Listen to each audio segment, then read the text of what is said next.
Good afternoon, everyone, and welcome to the Ministry Media Podcast, going live today on Facebook and on YouTube. And I have the absolute privilege of hanging out with Clive Nyakudzi today.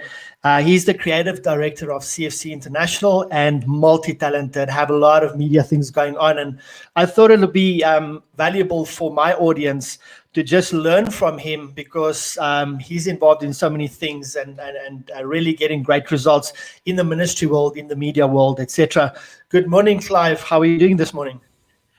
I'm good, man. How are you doing?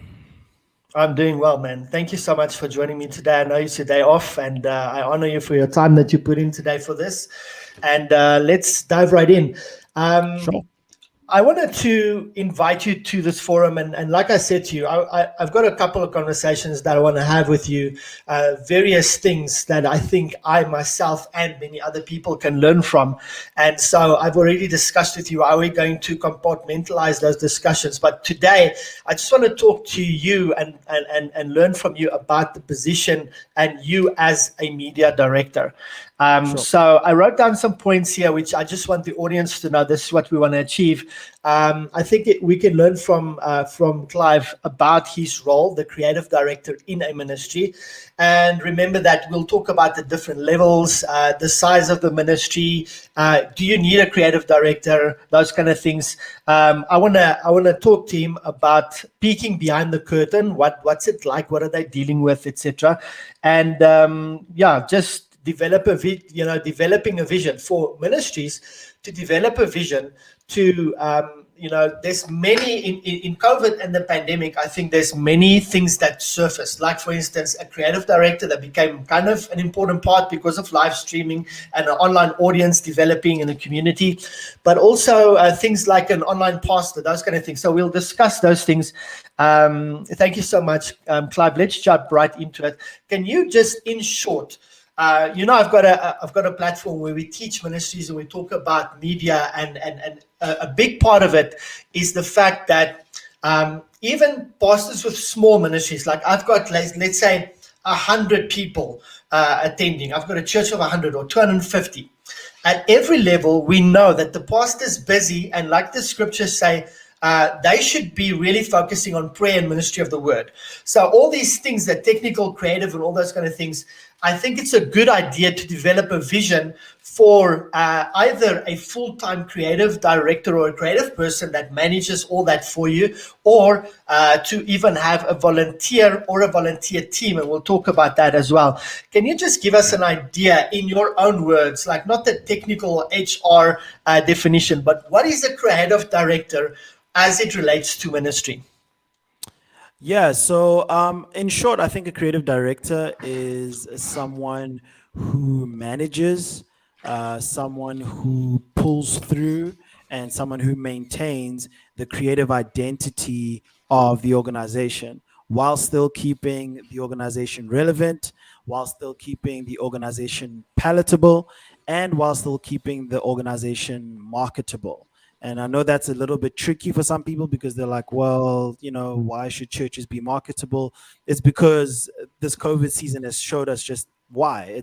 It's great that we all have the good news, but how we present the good news is sometimes it's just as important as the good news itself. We saw Jesus using mud in people's eyes in order to illustrate a point. Jesus always spoke in parables.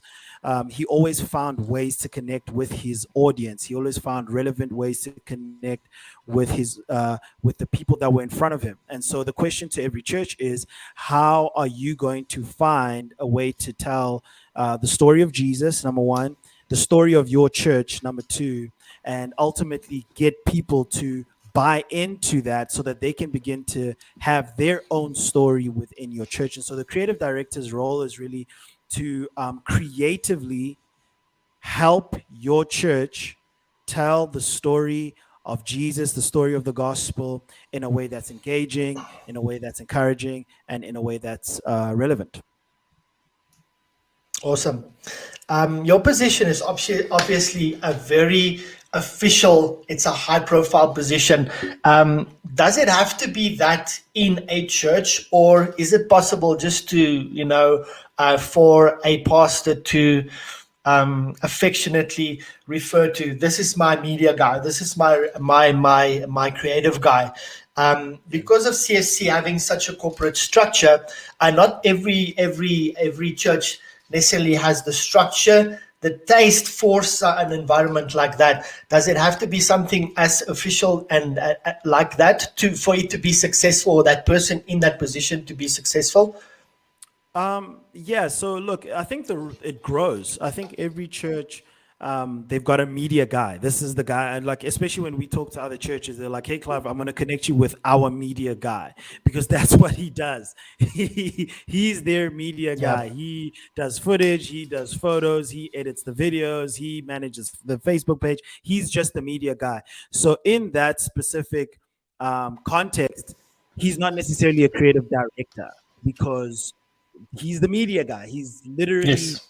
boots on the ground doing all the media. So, but then depending on the size of your church and depending on the scope of um, your church multimedia, depending on whether you've got a TV show, whether you've got a podcast, whether you've got various YouTube, Instagram, Facebook, whether you've got all these different things, that role of media guy is going to have to change. It's going to have to evolve. And so it's not like the creative director position is not like, it's not like a cool pat on the back. It's not a chip on the shoulder. It just speaks to exactly what it is that I do. You know what I'm saying? Function, yeah. So it's more it's always form over function sometimes.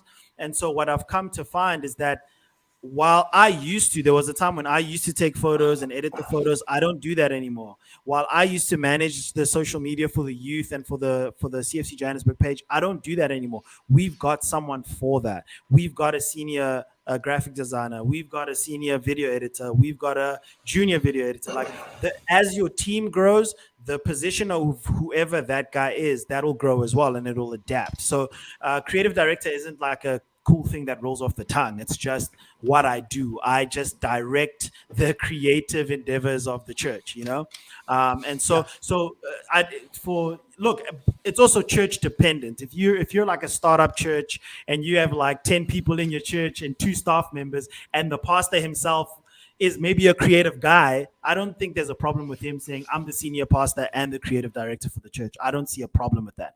It's just, I think it's always going to be dependent on the size of what it is that you're doing. All right. I want to ask this question, and this is also, again, just speaking to ministries out there that's looking to develop this department and maybe skills in this department. Isn't it helpful to honor someone and to give them authority, saying this is our official, you can loosely refer to this as our media guy and he's a volunteer just helping with the stuff we need done, or this is our creative director, or this is our media pastor, or this is our something official, because I think it's very helpful for someone in your position and my position to say, here is an official position, if you will, and it's not because of the title, but it's the authority that you have, that you can now function, request, start developing, etc. It's just much more easier to function if we have that. Yeah. Look, man, I have no authority unless I'm under authority. And thanks to the vision and the leadership of Apostle Theo and Dr. Bev and Dr. Johnny and the management team, we are empowered to do certain things. Like, so I think it's great to do that because for me, I like to know what I'm doing. And so if you don't tell me you are the creative director, I won't necessarily know what to do. And sometimes you won't know when to say no and you won't know when to say yes. So I saw an Instagram post the other day of a guy that wrote about ministry fatigue when it came to creative specifically. And I think it's because of the fact that there are creative people in churches, often smaller churches, that are doing the podcast, the social media, the video, the photography, they're doing all of that stuff. And oftentimes there's no balance. There's no balance. There's this one guy doing everything, and you're not actually empowering someone by doing that. You're just making them tired. And what ends up happening is they get hurt by the ministry, they fall out with the pastor, etc., etc. And it's really just because the guy's tired. What's better is for you to go like, cool, we're going to give you this position, but then we're going to give you some resources. So if you're like, I want to start a live stream ministry, then it's nice if the church is like, cool, let's get you the equipment and the personnel for you to run a live stream ministry.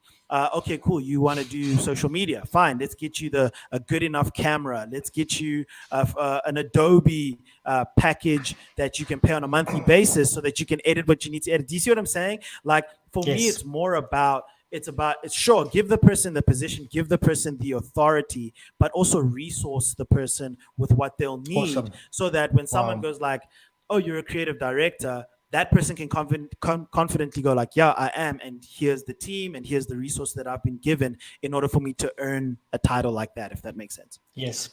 I think this is a good time to segue to when I briefed you talking about volunteers, etc. Let's do that. But before we get into that, sure.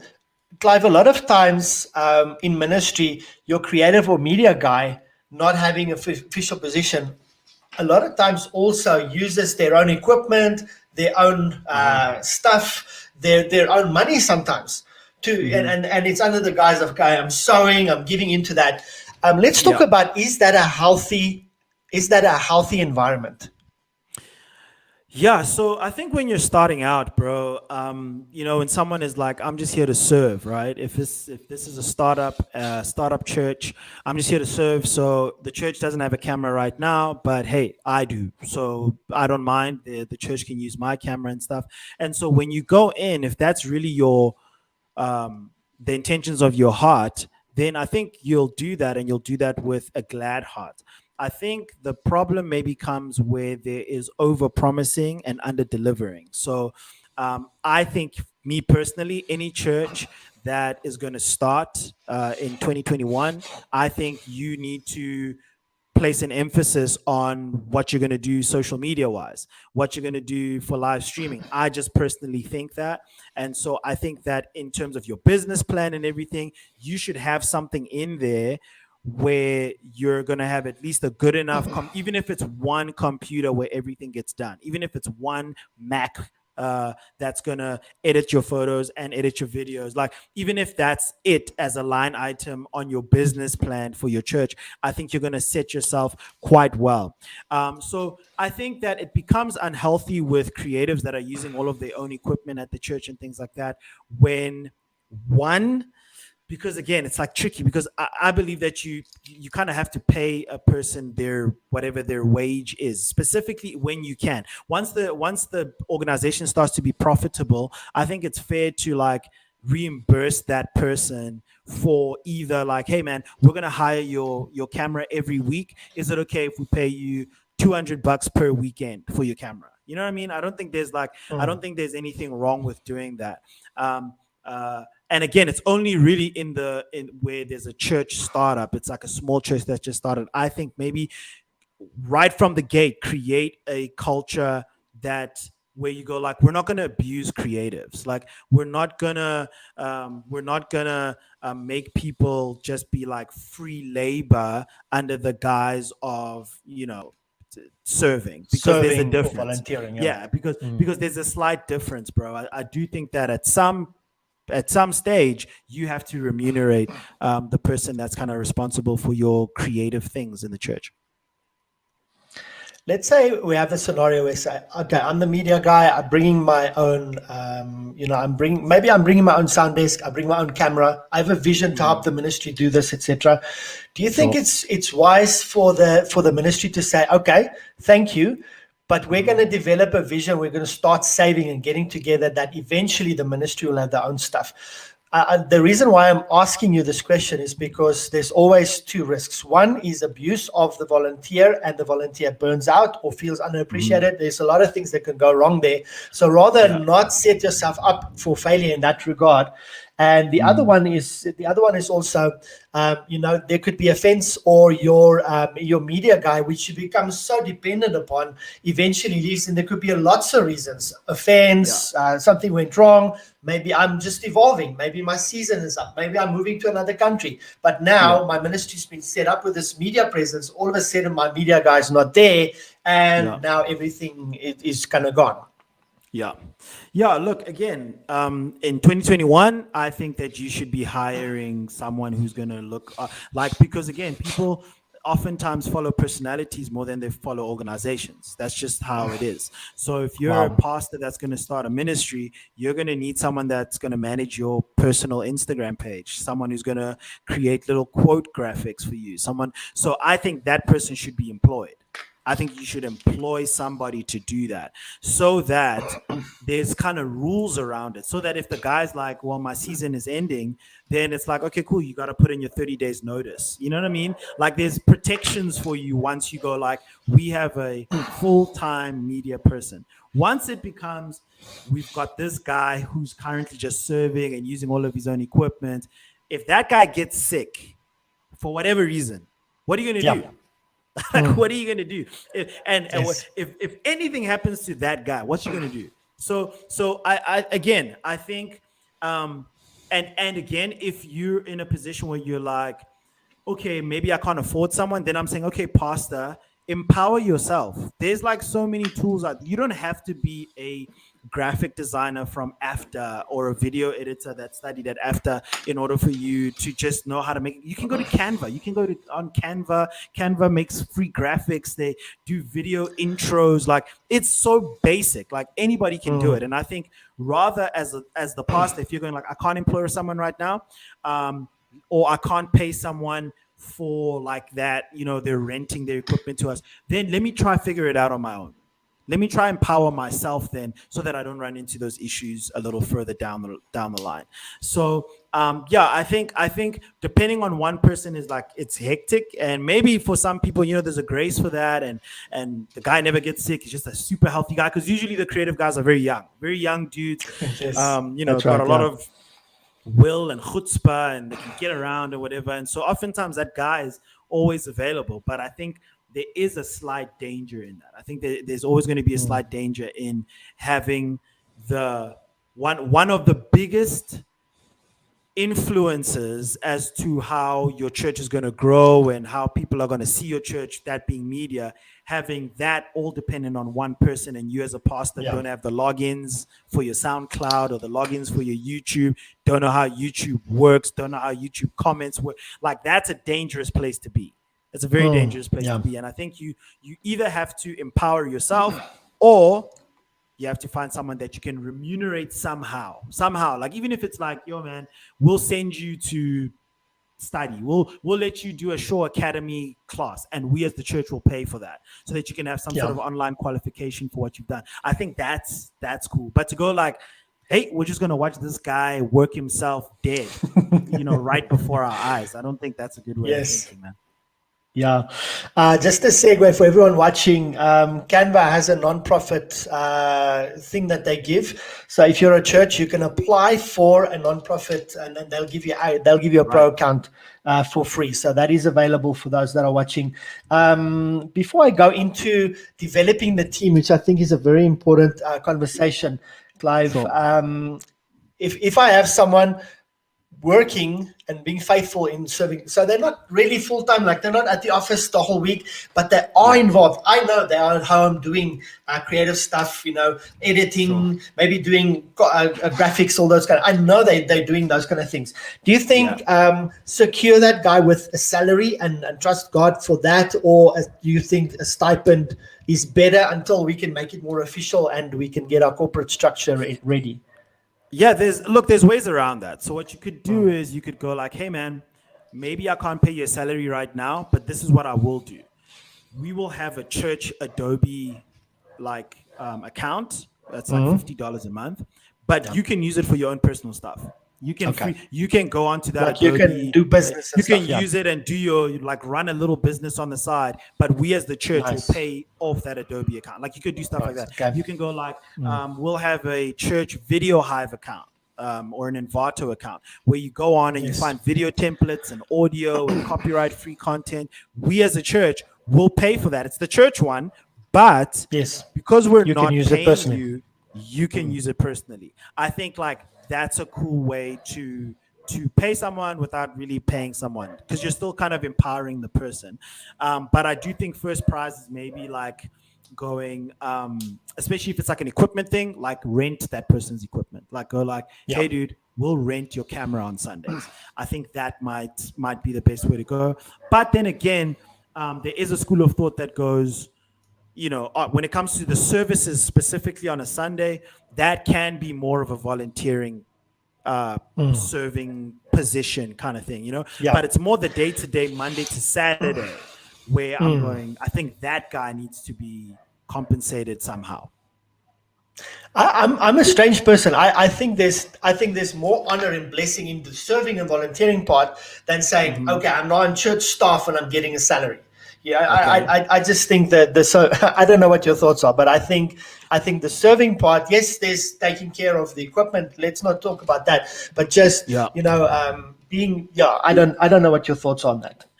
The thing is, it's the environment that can create. So once the one volunteer finds out that the one volunteer is getting paid, then it just becomes a knock-on effect. And then all your volunteers want to get paid. And then it's like, okay, now we're not volunteering anymore. You know what I'm saying? Yes. You guys are staff I completely now. agree. So that's where the tricky part is. So when it comes to services, you want a dream team of some sort. You want a volunteer base where everybody's serving because they're getting closer to pursuing exactly what God has made them for. They love working with kids, so they serve on the weekend. Otherwise, if it becomes, I'm helping you in your kids' ministry because I'm going to get paid to do so, it's going to get stickier as your church gets bigger. So rather, from the gate, go like on weekends, everybody here is serving. Everybody's serving. Opportunities camera to serve, guy. Yeah, you know what I'm saying? Whether it's a camera guy or children's ministry person, car park team, no one's getting paid. Everybody is there because they're serving. I think that's the best approach to go. Okay, I wanna go into staff, volunteers, roles, recruitment process, etc. But I think before we get there, we need to understand your view and your. Tell me a little bit about your day to day. What do you do on a day to day basis? I think it's important for us to understand what the creative director is responsible for during the week, and what do you need to help you make the vision that you have and that comes from above to make weekend services and everything that needs to happen there happen. Sure. Yeah. So like I said, there's when it comes to creative direction, there's a lot of management that goes into it. So you have to manage your social media. Like you have to manage your TV shows. You have to manage your podcast, which means I audit, I review, I make sure that we're still in line in terms of the vision of the house, in terms of the values. Are we putting out stuff that is in accordance with that? Number one. Number two, there's a strategic side to it where it's like, okay, this coming weekend, it's heritage weekend, whatever, right? What can we do? Let's encourage the members to dress in traditional garb. Okay, cool. In order for us to do that, we need to put an ad in church news. In order for us to put an ad in church news, someone has to write a script. You know what I'm saying? So once someone you have to back reverse engineer. You reverse engineer. So then from there, church news needs to get shot. Who shoots church news? Who edits church news? Who checks church news? Do you see what I'm saying? So that's kind of what I kind of do on a day to day. I'm managing. So it's a project management. You do a lot of that.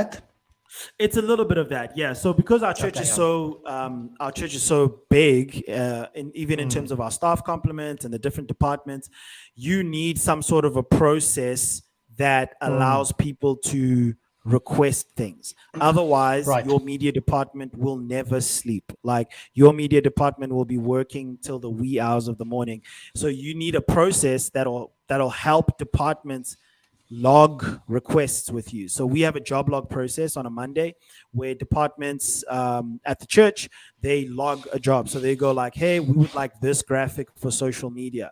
And with each of the requests that they log, there's different requirements. So a social media request, the turnaround time for that is like 2 or 3 days, because again, your graphic designer's got a whole bunch of stuff that they're working on. They can't just receive your request, make the thing, and then give it back to you the same day. It just doesn't work that way. Yes. So departments will log it on a Monday with our media project assistant.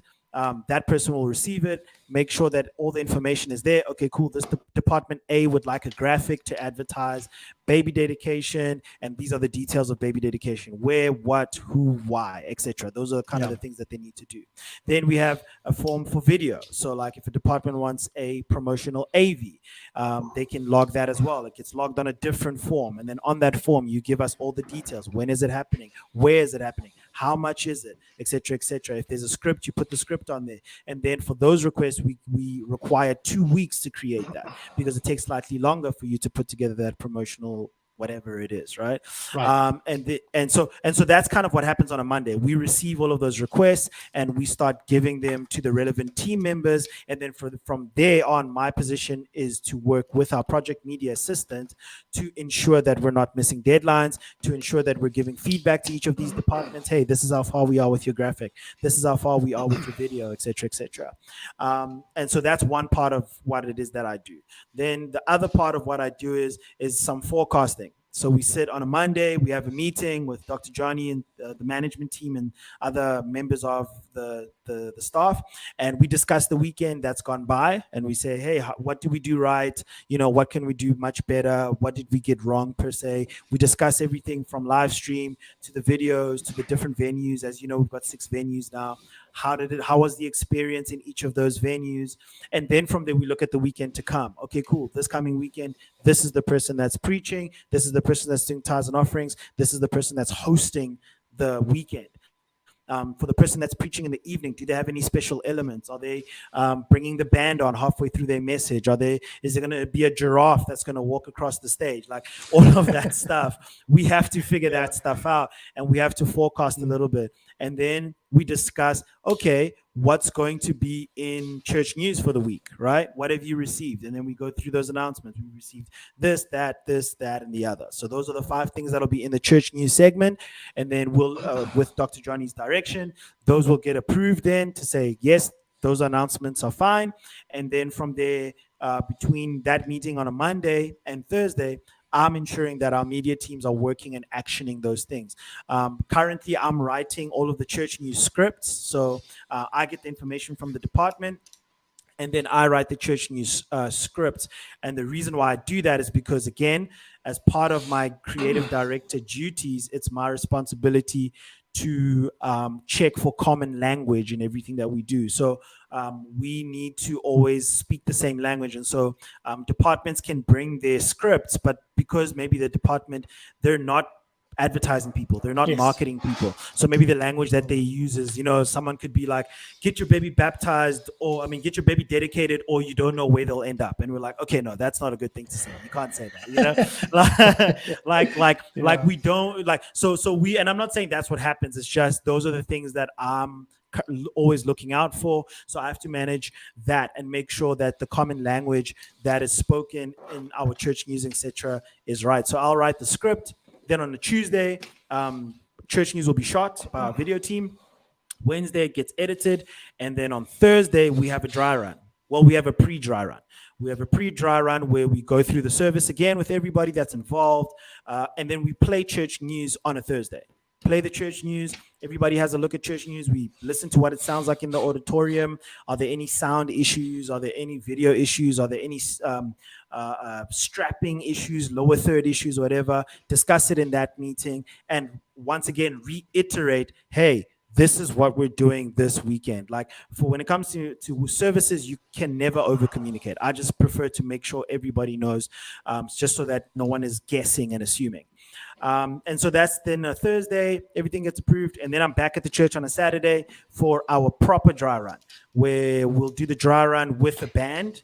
And then the host for the weekend will step on the stage and they'll do their ministry moment. They'll go through the announcements. They'll check that the notes on the comfort monitor are correct. They'll do the tithes and offerings message. We'll work on all of our transitions, make sure that our transitions are clean.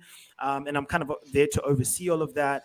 And then from there, what we'll do is once the dry run is done, if there's anything that needs to be changed, we'll change that up. Then Sunday, service. And then from there, we allow our dream teamers to do what they do best, which is to serve. Awesome. A couple of things that I want to ask from that. Let's talk about your dry runs that you mentioned on Thursday. Your dry run. I'm assuming your dry run happens in the morning. It's good for, so if there's any challenges, they can fix it throughout the day. Because if you do it end of the day, then like you said, the team is going to work until 12 at that night. You would think so, but we actually have our dry run at like 2:30. Okay. The reason why we have it at 2:30 is because there's just so much content to get ready for the weekend Okay. that any earlier than that is going to be a bit tough for us because we're also working on the more loops as well and things like that. So 2:30 is kind of the time that we have decided on, and for the most part. And I don't even know if they're watching, but our media team is pretty on the ball, and so there Yes, aren't they are. many changes. There aren't a lot of changes. So yeah, no one's had to stay until 9 o'clock trying to fix something. Like at never. least to my knowledge, quite recently. Okay, and then I'm assuming like Thursday's your dry run and Saturday is like a dress rehearsal because you said Right. it's the full thing without the Yeah. actual message probably and the crowd. So your dry run on Saturdays for someone working with this, maybe maybe a church plant's listening to this and they have a vision to go bigger. Your dress rehearsal on Saturdays, what is the best time to do that? Because we used to have a service on Saturday night, which you don't anymore. But Exactly. just doesn't make sense to have it in the morning, so you can give the people involved the rest of the day to kind of spend time with family. How does that work? Yeah, so we currently have our dry run because the morning band, obviously we've got two bands. The morning band have always had a rehearsal on a Saturday at 3 o'clock or so. Okay. So we've just made our dry run the same time. So our dry run is at 3:30, and so people start arriving at around 2 to load content and video stuff, and then the band will do their normal rehearsal for their worship set, and then from there we'll just kind of tag on and then run the rest of the service and just make sure that we're comfortable with all the transitions and all the different elements for that service. Let's talk about an HR thing quickly. If you're involved on Saturday afternoons, I know all the staff are off on Fridays because of Saturdays. They used to work on on Sundays. They used to work on Saturday nights. So do you guys have any time off to compensate for that, or is it just like that's part of the job? You're off on Saturday, Friday like everyone else, and Saturday afternoon we're engaging in the dry run. Yeah, so look, for us, obviously there's a set amount of hours that we work in a week, and currently when we calculated, we're still under, so any time over and above that currently is so it's part of the job. It's just, for me, it's part of what I do. I get to serve, but from an HR point of view, I'm just doing my job, Perfect. So it's not really a problem for me. No problem. And I mean, it's your heart as well. Your heart counts for a lot, and that's what you want to do. It's your calling, etc. When dealing with the departments, you're having that meeting on Monday, and you say there's a lot of things you deal with. Obviously, you're getting requests, you're processing those. Sometimes you have to work on the language and the scripts, etc. But I'm assuming from your department and your role, do you educate the other departments on how do we work so that they know? Like, for instance, let's say they need something done. They're giving you on Monday or Tuesday, and they want it on the weekend, and your lead time is actually 2 or 3 weeks. Yeah, I'm assuming education for the departments helps with that, so they know when to give you the things or the requests on time. Yeah. So we've got a job log policy on a work-based platform called iFiles that everybody can go onto. They click on iFiles, they find the form, and it tells you about those processes. And so another thing that we do every January, because over December job log closes, and so we close job log and we say, hey guys, please log all your jobs that you'll need throughout December by this date, and then we'll open it again in Jan. And then when we open job log in Jan, that opening email says, hey everybody, job log is open. Remember, these are the rules for job log. So, and then obviously on a one-to-one, if there are like issues and stuff and maybe deadlines aren't clear, on a one-to-one basis, the project media assistant or myself will just chat to that person or that department and say, hey, is there a reason why this deadline is slightly shorter than what we've prescribed? And then we'll kind of deal with it like that. For you to fulfill your role and to fulfill the vision that the larger vision of CFC and obviously your vision for your department, you definitely need a team because you can't do everything yourself. That's just impossible. So let's talk about what are some of the key roles that you currently have on staff that are crucial for the creative director or for the creative process to happen. Let me give you some ideas. You said you have a media project assistant. Do you have a graphic designer? Do you have a dedicated editor? What does your team look like? Yeah, so our team, it's myself and then a media project assistant. And then we've got a social media curator / graphic designer. Then we've got a senior graphic designer who overlooks all of the general look and feels and identity Branding, for the ministry. Then we've got a senior video editor. Then we've got a video, and then we've got another video editor, and then we've got a junior video editor. It's just the differentiation between those two is a bit tricky sometimes. But so we've got a team of 5 people essentially. And so that is, and I mean, even that is like, we're really privileged to have a team of that size because we know that some churches don't have that. And again, like it's different for everybody, bro. There's some churches that have a like they'll have a creative director, a video director, and then 4 video editors. Then they'll have like a social media director and then 3 people that help with social media. So it all depends on the size. And again, it just evolves as the demand grows, the team grows. And so, we've got a team of about 5 people and we're doing well so far. I think we're doing very, very well so far. And we've been privileged to have a team of that size. And it's great that the ministry and Dr. Johnny and Apostle Theo and Dr. Bev see the importance of having a well-functioning, well-run media team. And so, we're resourced very, very well and given the opportunities as well to kind of show off our creative prowess. Awesome. As it is. Yeah. No. I had the privilege of interviewing Chad Vegas. Used to be at Bethel. He's now at Transformation Church. He's a live director. He actually has courses and mentorships around this. So I want to ask, we have a lot of live stream. I think it's been happening for like forever. Do you have a live director? Because I know you guys have a screen in the back and you are directing a little bit. I can see the guys on the camera have headphones on and your shots. Who does that? Is that you? Do you think having a live director is a necessity, and at what size of your church is that going to start being something crucial? Yeah. So what I didn't mention also is that our senior video editor is also our live stream manager. And so in terms of like venues, it's sort of split a little bit. So in live stream, you've got operators and you've got producers. So we've got a live stream producer who produces the service for live stream, meaning he calls when videos should play, when transitions should happen, when straps should go up, etc. Up in the same live stream studio, we also have our video team there, and they also have their own person who produces there. So is always calling camera angles and which shot to go to, etc., etc. Then downstairs at our sound desk, we have a service producer, and that service producer isn't necessarily working with the camera guys, but he's working with the guys up in live stream so that when we trigger AVs, we trigger them at the same time. So it's if the 5-minute countdown is going to start, then the service producer will go, okay, guys, the 5-minute countdown is going to start in 10 seconds. He'll give a 10-second countdown and we'll all trigger at the same time.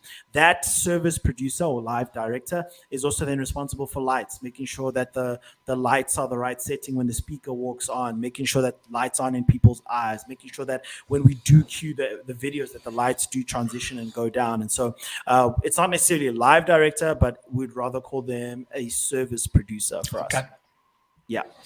All right. And when you're saying all go at the same time, is that literally like, okay, we have to press all the buttons at the same time to go out? Or do you have a tool or a software or something that says, okay, to all the venues, now the video plays live together, or there's one stream going out? How does that work?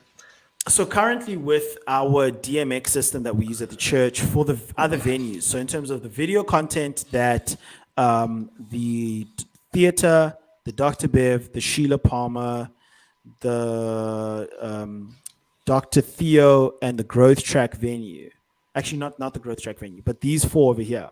The video content they receive is everything that's happening in the main auditorium. So Okay.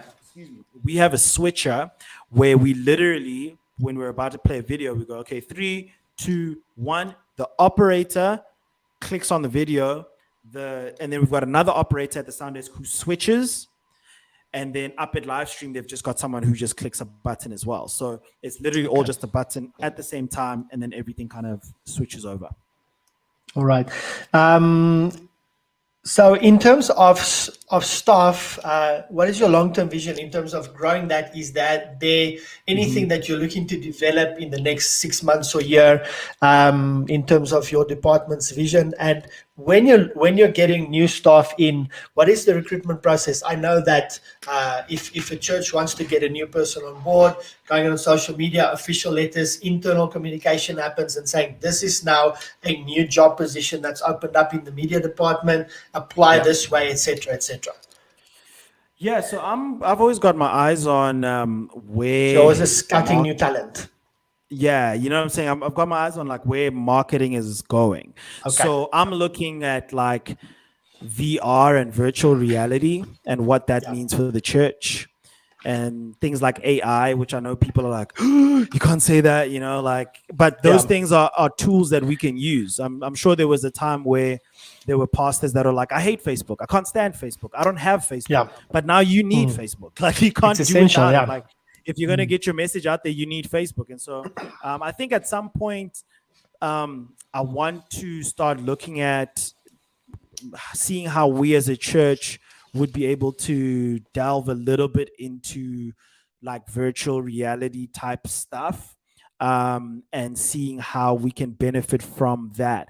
Right now, the way we tell the message, the way we spread the gospel, I think is effective. But if ever virtual reality is going to play a big role in ministry, it would be cool to kind of resource our media team in that direction. Are you still there, Ivan? I don't know if it's me, but it looks like you're frozen. Am I the host now? Let me just find out.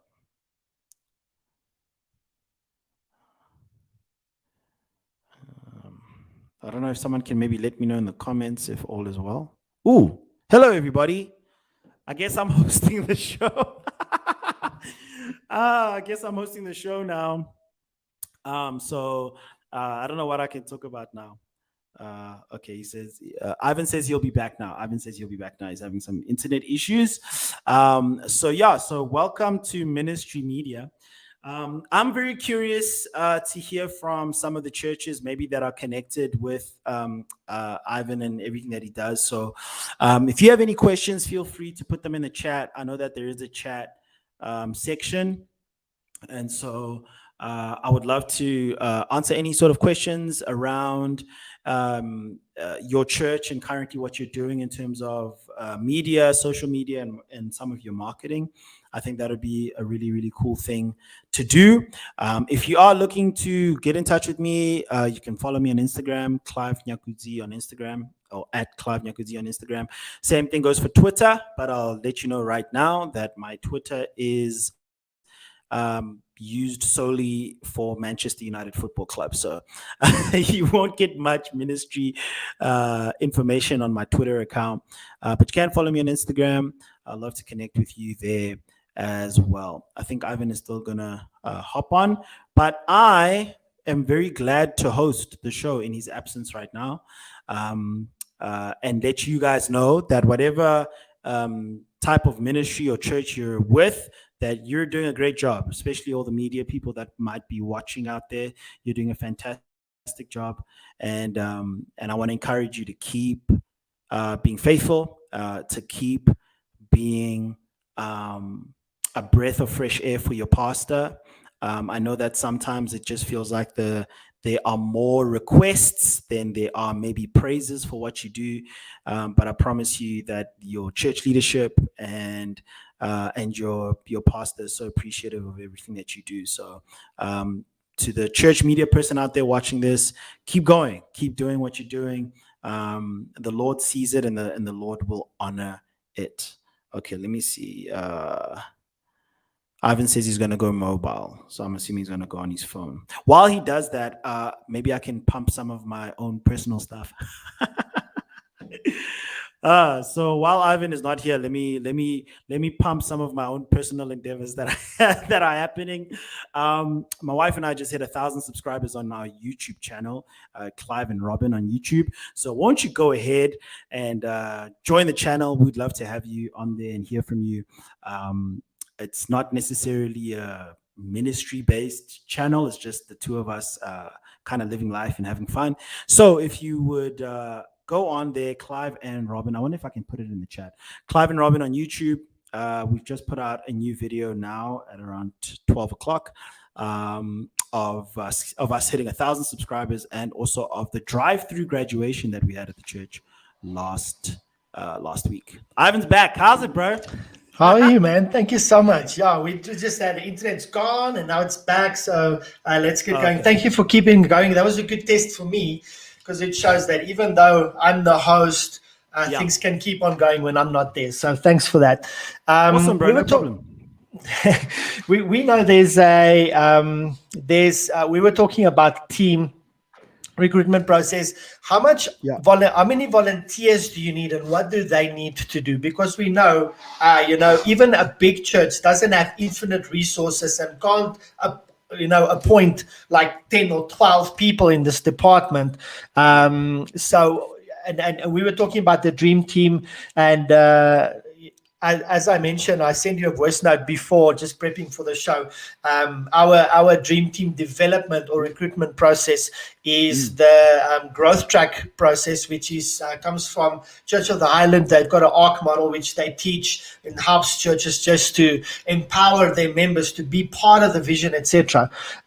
So is that your main volunteer recruitment tool? You were talking that you look for talent as well, etc. But what is your volunteer process for recruiters, or recruitment process for volunteers? And what roles are essential for you to help you do your job and get your vision passed from specific roles in that volunteer team? Yeah, man. The dream team are what makes the dream work, man, and they make the dream happen. And so we are. That's our model. Our model is that people, discover their purpose through the growth track, and then they join us in our production team in order for them to make a difference. And so for us, because of the size of our ministry, our team is quite big. And it comprises of service producers, stage managers, pro presenter operators, AV operators, comfort monitor operators, photographers, social media commenters. Like, it's a big team, man. Live stream producers, live stream operators, and then a team that helps us put together the podcasts on weekends. And so I've just maybe named 11 serving positions, and on any given Sunday, that's basically how many people are there per service, not necessarily per weekend. So you need a very big pool of people so that you can have some good rotation. Because again, your photographers, like we've got a youth service for AM2. So the photographers will go to the youth service for AM2. That's a different photographer than the AM1 photographer. So for us, it's around about, I would say, between 11 and 15 people per service. Man, we love our dream team, and we really, our goal is always to help them get closer to discovering exactly what the Lord has put them on the planet to do. And I believe that that's happening in all of our teams. I want to ask you a favor. Would you be comfortable sharing with us what that volunteer kind of positions are, so we can add it as a resource to this video? People can download it and just develop their vision for their church and saying, these are all the things that needs to happen, can happen, etc. That'll be... So currently that sits with our dream team, but I don't think it should be a problem. I'll probably just speak to Pastor Effort. But there's basically like almost like an organogram of all of it works. But yeah, so basically the basics of it are that we look at live stream and we look at in person as it's the same thing, but it's like two compartments. And so for each of those offerings, you need a set of people. And they almost mirror each other, except for maybe in one place or in two places. So yeah, those are basically the position. It's definitely stage manager, service producer, AV operator, comfort monitor operator, pro presenter operator, photographer, live stream commenters, live stream operator, live stream producer, and then podcast. Yeah. So like if that's just off the top of my head, and those are the serving. Those are basically the serving positions. Thank you so much, Clive. I want to honor your time, so I just want to know how to steer this and where to land, etc. I have quite a few questions that I still want to ask you. So let me know, what does your time look like? Do you want to end specifically at 1? Do you have a little bit of more time to give us so we can learn from you? Yeah, unfortunately, I've got a licensing department with my wife at 1. No problem. If we can wrap up, I'll try to get to as many. I'll answer as quickly as possible. It's okay. You know what? I rather go deep than just go over the surface. I'll reschedule something with you in the future, and then carry on some of these conversations. There's a lot I think that the body of Christ can learn from you. Awesome. Let's end off this section. In future, I want to carry on with the rest of the things that I sent you via voice note. I wrote a lot of extra stuff so I think we can do another hour if you want to reschedule later. But let's talk about the team quickly. For interest's sake, your photographer, do you give your photographer a shot list and say, this is what we need shot today? They go out and do it. How much creativity do you give them? How does that work? Yeah, so for every dream team position, there's a checklist, and so and we have what we call infused training, where we kind of speak to the spirit of serving and what it takes to be really good. If you're going to, because every dream team is in our eyes is a person who's in leadership, so we kind of train the guys in that to make sure that the heart that they're serving with is correct. Then secondly, each team leader for whatever that position is has an actual checklist that goes like, get the camera out of media, put the battery in the camera, put the memory. It's as like rigid almost as that. And so they know exactly what they need to do. And then before every service starts, as you know, we always have a huddle where we do ESPN. And so in our huddle, our team leader, then the photography team leader, her name is Landy. She will then say, hey guys, so remember, these are the photos that we're looking for. We're looking for a photo of the people enjoying themselves in the mall area. We're looking for a few worship shots. We're looking for shots of the pastor who's preaching, the host, and then we're also looking for people in worship kind of thing. And those are the shot lists for today. And then she sends her team out after having briefed them, even though they also have an actual checklist themselves. Okay. And then I think my final question, and then I want to kind of tease out the things that I want to talk about in the next session so people have something to look forward to. Sure. Do you guys have any tools like maybe Monday or ClickUp or Trello, anything that you manage your team in terms of tasks, deadlines, those kind of things? What are you guys using for that? We use Monday.com. Okay, good. Yeah. Have you tried anything else? Why have you chosen Monday? We chose Monday because that little ad they play on YouTube, it was pretty compelling. So we saw it and you made your decision. Cool. Yeah. Actually, Pastor Johnny actually saw the ad. I had seen it a few times as well, and then Pastor Johnny saw it on a YouTube ad. And he was like, "Hey, check this out!" And then I had a look at it, and then we did a little bit more research on it, and then we're like, "This one is the one for us." So we're currently using it, and it's working pretty well for us currently. Have you tested anything else before, and now you're using this, or is this like the first thing that you're using it and you're happy with it? Yeah, this is the first one that we looked at. We hadn't used anything prior to Monday.com. Okay, so when we work with CFC Ministries and everybody else, we teach them technical stuff, like for instance, Planning Center as a app suite and a platform to manage databases, etc. Is it difficult using Monday and then that, is it okay with using both? Would you like Monday to recognize that platform and say, let's integrate so we can push, things into that platform? Would it make it easier? Well, currently we look at Monday as more just for staff. So they Okay. don't, and when we think of planning center, we think of planning center specifically when it comes to what happens on weekend services. It's completely different for us. Like, we're using Monday.com to manage the staff deadlines, right? Okay. So we're not going to use planning center to manage their deadlines. Like, that's It'll what be we're nice gonna if use. Planning Center has something like that integrated into there. If they're smart, that should be the next move for them. They'll make millions, bro. They'd make they'd make so much money. So if they're smart, they'll go in that direction. But for now, they're two separate things. We use Monday to manage staff and their deadlines, and then we use Planning Center to manage our congregation and our members and also our dream teamers. Awesome. I think I'm going to park it there.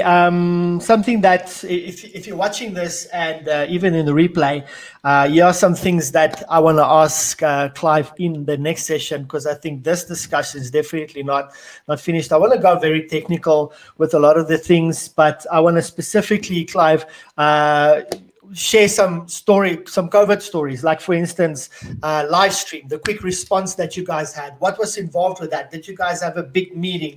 How long did it take to set up? You had the live streams or the band set up in the not in the mall, but in the kind of the cafeteria center. I really love the way that you guys did that. I want to speak about online community management, especially during live streaming and COVID, etc. What happened during that time? Some challenges that you deal with that ministries can associate with, and what the solutions that you brought to that. What are you celebrating, breakthroughs that happened in your team, etc.? I want to specifically go and talk a little bit about your blog, why, how, what, etc., etc. The decision to start doing that, how much fun are you having with that, what's the vision, that kind of thing.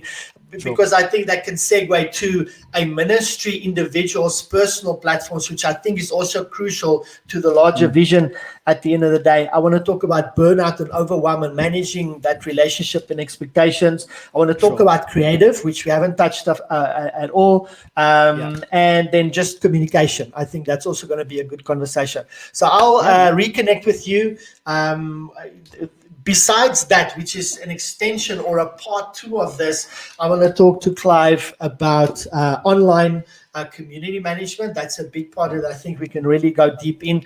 And then also just some nice things that they did, like for instance, doing, I know you guys did graduation as a drive-through, and also communion as a drive-through, using a local radio station as a broadcasting medium. That's also a separate thing. So there's a lot of things that we can learn from Clive. Clive, I humbly thank you for your time today and just sharing, and I think this is a great resource for in the future that people can come and learn from and just draw from you and look at your capacity. I mean, I honor you for your capacity, your heart. I mean, I love it when you're on stage and you're doing, just the intro and the tithes and offerings and stuff. I really appreciate that. And I love, as a young person, coming forward and just flowing in flow with everybody, honoring upwards, just the anointing that you have when you function in that way. And I believe it's because you've been faithful with what you've been given, and now the stage has been given to you, etc. So thank you so much. Give my regards to Robin. I appreciate you both. And thank you so much for being on the show today. Praise God, Ivan. Thank you so much, man. Thank you so much for having me on. And when you're ready to chat again, let me know. I'd love to come back on and chat to you guys a little bit more about it, bro. Have a great day. All right. Thank you, Clive. And that way we end the broadcast today. We will do another one next week. We're talking to Lyle Europa. He had a personal testimony that he shared on Facebook and went viral. I think 100,000 views. So we're going to talk to him about that responsibility to share testimony and content online. How did that happen, etc. So look out for that. Thank you, everyone, and we'll see you again next week.